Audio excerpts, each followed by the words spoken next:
AM 950, the progressive voice of Minnesota, the Matt McNeil Show for your Monday, President's Day. Thank you very much for being with us today. Our Democrat of the Day is coming to us currently from Senate District 44. She is going to be fighting in Senate District 45, which is going to possibly be one of the most delightful things to happen this coming November. I'll get to that in a second. Senator Ann Johnson Stewart is kind enough to join us today to talk about how things are going. Senator, thank you very much. I appreciate the time. Well, thank you, and thanks for inviting me. I feel, do I get a crown or something for being Democrat of the Day? Well, we could. I mean, they'd be like Burger King crowns, but it's it's not exactly an official regal title. But for sure, you'll own today. Okay. After this weekend, I'll take anything I can get. No problem, Senator. Let's go with that. Let's start off with the fact that the redistricting comes out, and sometimes it can be a little bad, sometimes it can be a little good, sometimes it can be fascinating and interesting. Your new district, 45, is going to be Senate District 45. That's the one you're going to be running for coming up here in November. It's very interesting because obviously it's changed dramatically. There's a lot of different changes there. But Dave Osmek, who is not exactly one of the most moderate Republicans I've ever seen, saw his district get dismantled, and he is now folded into you. I don't think there's been an official announcement on whether or not he'll run for this seat, but the seat itself, as you look at just trends in voting, as long as people show up and vote, does lean DFL. It's going to be a much harder seat for him to claim, especially when we have a pretty top-notch senator already there waiting to basically take another term. Hopefully that might be the case. So your thoughts on the change to 45? Well, it did get, it basically, so 33 and 44 were added together. 44, which is what I got elected in, went from a north-south district to an east-west district. And I happened to be looking out my window at the district that I used to represent. And then, of course, 33 shrunk much to the east. So I think it's a winnable district. I feel actually really excited about running against Senator Osmek. He and I are pretty much polar opposites, so the voters will have a clear choice. And, I'm just ready to get out there and talk to new people. I still have a lot of people from my old district, so we still have quite a bit of Minnetonka. Yeah, Minnetonka, basically, if I get, and I'm going to do just the most layman terms here, it's 169, looks like, west, north of Hopkins, so that's Minnetonka. You get Wayzata Woodland. You get a good chunk of Long Lake, so the north side of Lake Minnetonka. It runs all the way out to St. Bonnie's, so basically the southern part of Hennepin County all the way to St. Bonnie's, correct? Yep, and the way I see it is it's anything that touches Lake Minnetonka plus St. Bonifacius. Yeah, okay. So, yeah. Yeah, that hasn't been a tendency of running more. I remember, I've been doing this show for 12 years, and I remember when we first started doing the show, that was a more solid Republican, but now it's becoming, there are more DFLers moving out into this area. And once again, not a slam dunk. Nothing is for granted. You got to work every single race. But that is a district where the DFL has been showing stronger and stronger and stronger every election cycle. Mm-hmm. And the same with my district, too. So, my current district. So Plymouth and Minnetonka 44 were represented by Paul Anderson, and I chose to run, and we ended up flipping this district. I think both because I was a good candidate, but also because this part of the metro area is becoming more DFL. Mm-hmm. And, even out as far west to Excelsior, there's a lot of small towns that behave as small towns, but they also are part of the metro area. And I think I can get their vote. So I think it's more of a blue district than you would expect. I hope so. Have you heard from Dave Osmek on, is he planning on running again? No, I have not heard from Senator Osmek. I saw him today on the floor. Of course, he was, way up high at the president's chair. But no, I have not heard from him. Mm-hmm. And I'm not expecting him to retire. I think he's up for this, and I would be very surprised, actually, if he decided to retire. Okay, this is me saying this. This is not you saying this. This is me saying this. the comedy gold of Dave Osmek trying to come out. It's like, hey, guys, I'm really a moderate. Oh, my God. Oh, God, is that going to be hilarious? I cannot wait. Manna from heaven. And by the way, I was looking at his website earlier today. He did a fundraiser for his kickoff last year in Chanhassen, which isn't even part of his district anymore. So, yeah, that was a good investment. That was a great investment. Well, let's talk about investment. I mean, I invested a lot of energy into Plymouth. I love the people of Plymouth. Yes. You know, we get the hand we're dealt. And I like to think that I made a lot of friends in Plymouth, and they're going to be for me, helping me campaign even in 45. So it's good to make friends regardless of where they live. Oh, I'm going to try to get as many people as I can out to 45 for this district race. Oh, trust me, this one's on my radar. Oh. And by the way, I should mention, and what the senator is mentioning here is now Plymouth now is Senate District 42. That's going to be the new 42, which is pretty much all of Plymouth, which once again shows you how much great growth they've had there and the right kind of growth. Right. I was just up in Plymouth this weekend. Just they're doing it right there. And so, you know, bless them. I'm glad they're growing, and this is a sign that they're being very successful. Right. And, you know, they're big enough. Before redistricting, they had 3 different senators representing them, and now I think they're down to whoever gets elected in November. Yeah, pretty much. It makes sense. You know, it makes sense. It's a big area with lots of people, and I'll be helping whoever runs in 42 and whoever comes out of the convention. I'll be helping them to win up there, too. Let's run through your committee assignments that you're currently on: capital investment, jobs and economic growth, and transportation, finance, and policy. Let's talk. Let's start with last year. Give me one or two things that you were happy that got through last year that you were helping with. Well, being in the minority, it was a challenge. I think the only thing that really got through that I was the primary author on was the 494 Corridor Commission had a bill that funded some outreach for businesses throughout the state or throughout anywhere, it doesn't matter, to help transition into remote work. And it was a small bill, but I felt really good. They had tried to get a hearing in the years before and were never able to even get a hearing. So I was glad that I was able to help the 494 Corridor Commission. You know, as a civil engineer, I have data that shows we can't build our way out of congestion. So one of the things I'm advocating for is innovative ideas, whether they be transit, BRT, the Corridor Commission's efforts for remote work, just getting people to either stay at home and be as productive or figure out new ways to get to work. So I was proud of that because I think it offers a new model, and it's something that the whole state can use. On the bonding committee, we haven't voted yet, but I was proud to be on the bonding committee because I just loved all the tours. I loved talking to engineers. A lot of the ones we met had been my students at the university. So, you know, we get back on the bus, and I, in a very know-it-all way, so I don't want you to roll your eyes, but, you know, kind of explain the nuances of why, you know, a certain sewage treatment system wasn't working or why, how much a box culvert costs or, you know, whatever the case was. I really enjoyed my time on the bonding committee, and of course, we're not done yet with that bill. And it's one of those things where, by the way, what you just heard is this is why we need you there, is because this is wonkish kind of stuff that a lot of people, you know, when people think about politics, they want to do, there's this one issue, I want to do it. You need people that are going in there and basically immerse themselves in kind of the sausage making, as they say. You know, it's the boring stuff. I was on planning and zoning in Hopkins for a while. And, you know, you kind of get in there and you can see the appeal of it, but it's not for a lot of people. You want people that are good at that, and you are fantastic at that. Oh, well, thank you. It's the teacher in me, but I really love sewage and water and transportation and construction. It's a perfect fit for me. So that's one reason I'm going to fight so hard to get reelected is I love this job. I love the content. I love the people, even on both sides. You know, my colleagues in the bonding committee, we've spent a lot of time together, and I've really enjoyed that. Mm-hmm. You know, and we have over $7 billion coming in infrastructure money. Yeah.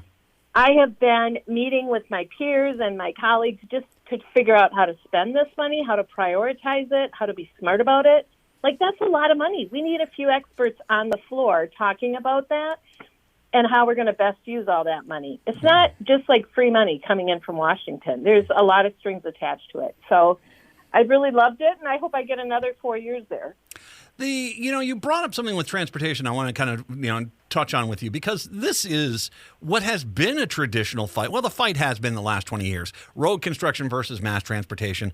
And, namely because the Republicans turned it that way. They didn't want to look at a unified plan for the entire state. They wanted to them and us it, and they did. And, we have to have a plan because all transportation is subsidized, whether it's a roadway, a bike path, a light rail line, whatever. Everything is subsidized. But you brought up a very interesting point, is that how are things going to change now that we've had 2 years of pandemic? We have a lot of businesses that are like, okay, why am I renting space? Maybe I should just have my office, my people work from their home if they want to, cut down on office space, change things up. I mean, as this dynamic changes, what are you doing to try to keep on top of that? Because it really is much more fluid than it's ever been in transportation in a long time. I know. We saw average daily traffic or traffic count numbers just plummet in the first part of the pandemic, and now slowly, haven't you noticed that yourself? All of a sudden you're in traffic and you're like, what is this all about? I thought we were done with traffic. Like, what? I don't want to have traffic anymore. But we are seeing numbers back up to approaching what they were pre-pandemic, because people are both going back to work, but they're also going back to life. They're going back to the Vikings games, and they're going back to the grocery store and to out drinking at night or whatever they're doing, right? So we are seeing numbers come back.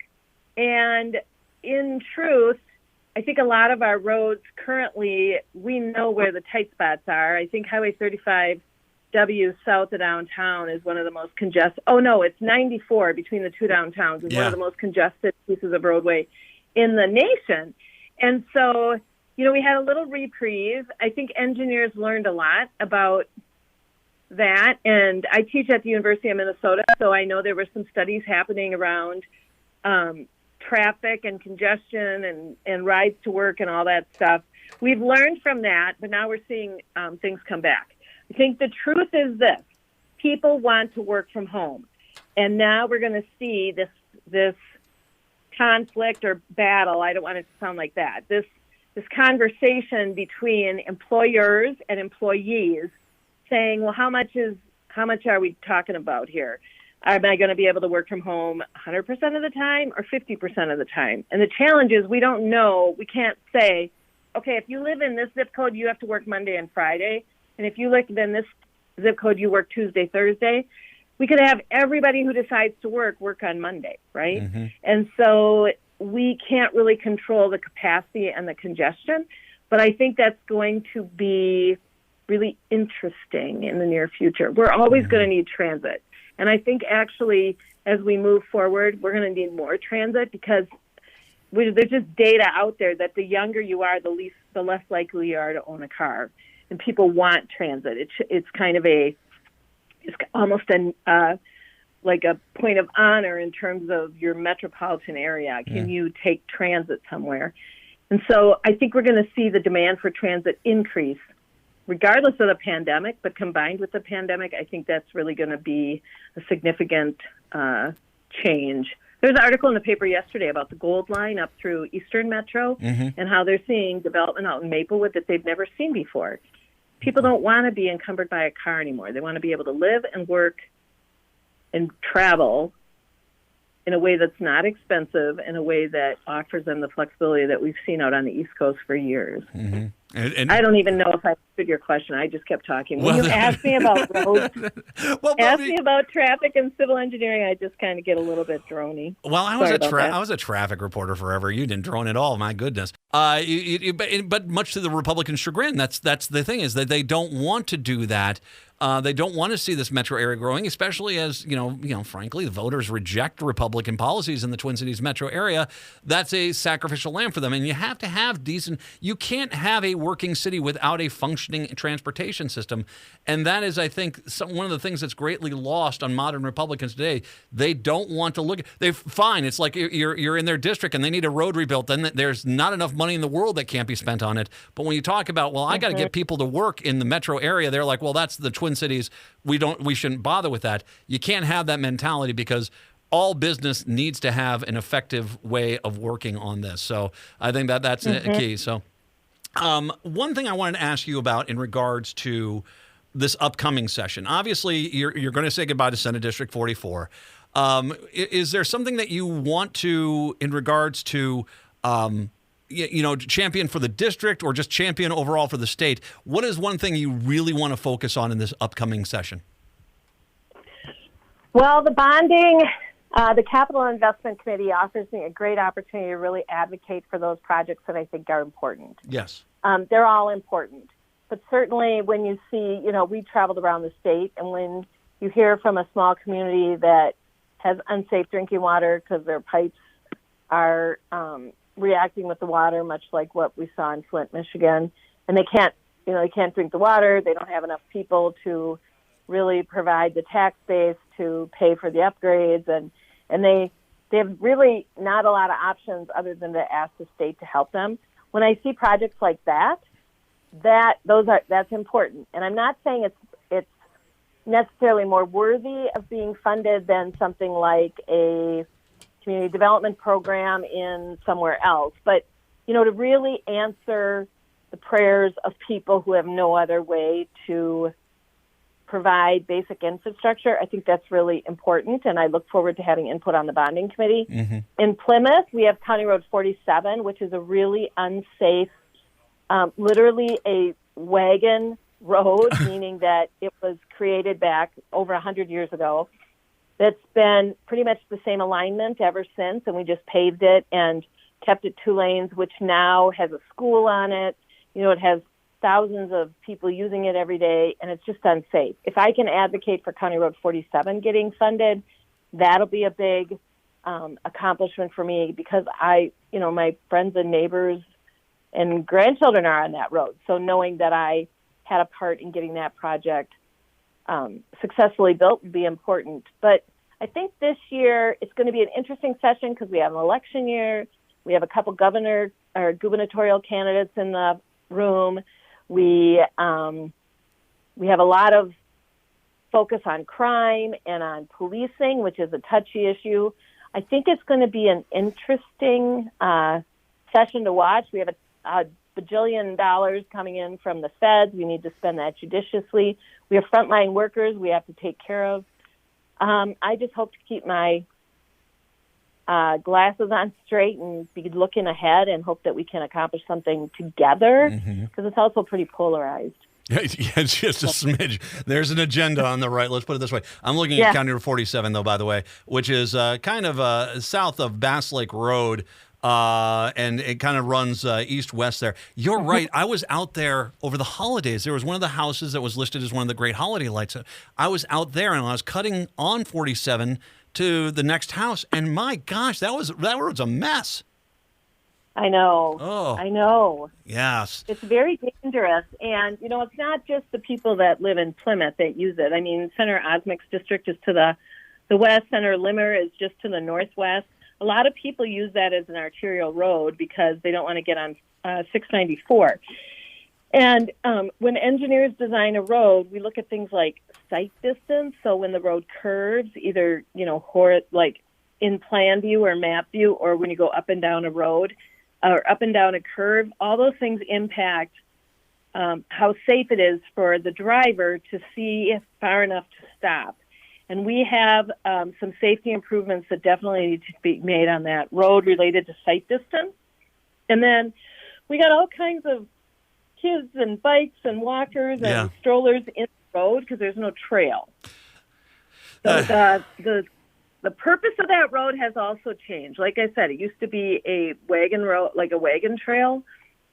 And now it's a commuter, it's like a family kid walk to school road. So it's really important that we upgrade it, and I'll be proud if we can get that project included on the bonding bill. And this is kind of, like I said, this is the kind of leadership. I mean, that's just common sense stuff. And as this city grows, this is, and trust me, I'm looking at your new Senate District 45. There's a few roads in that one that are going to need some immediate upgrades as well. So this is the kind of leadership. This is the kind of leadership you want in 44 for the rest of this year, 45 in the year to come. Now, if I may, Senator, this is the point where I say to everyone out there, hey, help your local Democrat, by all means. Help your local senator, House rep, by all means. This is a district the Republicans are desperately going to want to win.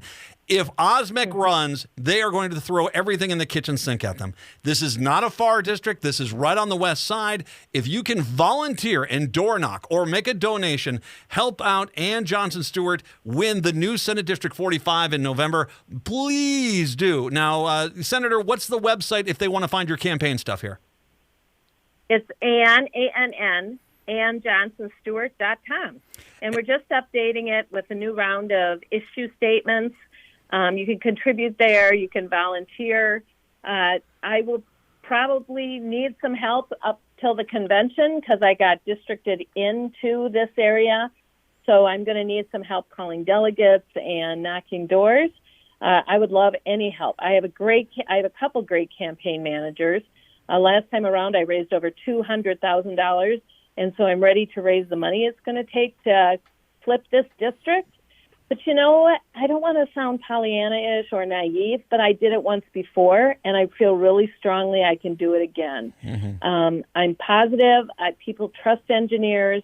I'm going to go out there and talk to people at the doors, and if anybody wants to help me, I'd be so grateful. Democrats, listen to me. A vote for Ann Johnson Stewart is a vote against Dave Osmek. Ta-da! Ta-da! Okay, it's that simple. And trust me, that might make election night kind of fun. Anywho, that's just me. That's just me, Senator. I'll leave you out of that. Senator Ann Johnson Stewart, once again, Senate District 44 right now, 45 come November. Senator, thank you very much. Appreciate the time today. We'll link to everything later on so people can find you and volunteer, okay? Oh, how kind of you to be so thoughtful to do that and also to have me on today. I really enjoyed my time with you. Thank you. Senator, it's my absolute privilege. Thank you. We'll take a break. Come on back. It's the Matt McNeil Show right here on AM 950.